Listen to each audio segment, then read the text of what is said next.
வணக்கம். வாங்க இன்றைக்கி வீடியோவில் ரொம்ப ஹெல்த்தியான ஒரு லட்டு ரெசிபி பார்க்க போகிறோம். இது வேர்க்கடலை, கம்பு கூட நாட்டு சக்கரை, பொட்டுக்கடலை இது 3 சேர்த்த ஒரு லட்டு தாங்க. ரொம்ப டேஸ்டியாக இருக்கும். ஆரோக்கியமான லட்டு. நம்ம ரொம்ப டயர்டாக இருக்கும்போது இந்த மாதிரி லட்டுலாம் நம்ம சாப்பிட்லாம். உடம்புக்கு அவ்வளோ ஹெல்த்தி. குழந்தைங்களுக்கும் கொடுக்கலாம். 1 கப் அளவுக்கு வேர்க்கடலையை நல்லா வறுத்துக்கோங்க. எங்களுடைய வீடியோஸ்லாம் உங்களுக்கு பிடிச்சிருந்துன்னா எங்களுடைய சேனலை சப்ஸ்கிரைப் பண்ணுங்கள், லைக் பண்ணுங்கள், ஷேர் பண்ணுங்கள், கமெண்ட் பண்ணுங்கள். அப்படியே எங்களை இன்ஸ்டாகிராம் பேஜையும் ஃபாலோ பண்ணுங்கள். நல்லா வதக்குங்க. நல்லா வறுத்து எடுத்துக்கோங்க. லோ ஃப்ளேம்லேயே தான் வச்சுக்கணும். ரொம்ப ஹையில் வச்சுட்டிங்கன்னா சீக்கிரமாக கரிஞ்சு போயிடும் வேர்க்கடலை. இது பச்சை மல்லாட்டம், வேர்க்கடலைன்னு சொல்லுவோம், மல்லாட்டம்னு சொல்லுவோம். பாருங்கள், நல்லா வறுத்து இது ஒரு முரத்தில் நான் ஆற வச்சுருக்கேன். அதே பக்கம் பார்த்திங்கன்னா 1 கப் அளவுக்கு கம்பு எடுத்திருக்கேன்.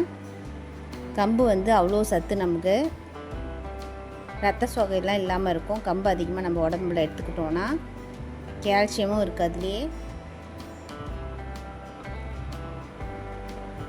அதையும் நல்லா வேறு ஒரு பிளேட்டில் ஆற வச்சுக்கோங்க. ஏன்னா மல்லாட்டை நான் தோல் உரிக்கணும், அதனால் தனித்தனியாக வச்சுருக்கேன். இது ஒரு 3/4 கப் அளவுக்கு உடச்ச கடலைன்னு சொல்லுவோம், பொட்டுக்கடலைன்னு சொல்லுவோம்.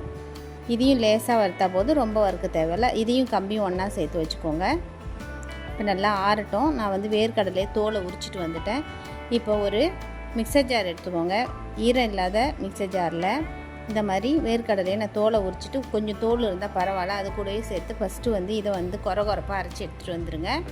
அதுக்கப்புறமா நம்ம கம்பும் பொட்டுக்கடலையும் போட்டு நல்லா நைஸாக அரைச்சி எடுத்துக்கோங்க.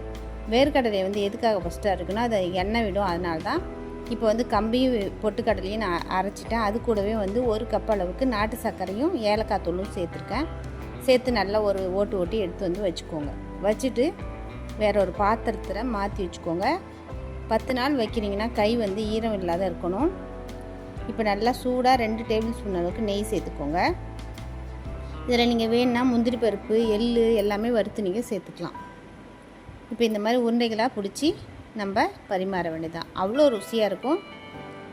ரொம்ப உடம்புக்கு நல்லது. கண்டிப்பாக குழந்தைங்கள்லேருந்து பெரியவங்களும் செஞ்சு சாப்பிட்லாம். அவ்வளோதாங்க. இந்த வீடியோ பிடிச்சிருந்துச்சுன்னா ஒரு லைக் மறக்காமல் தட்டிட்டு போங்க.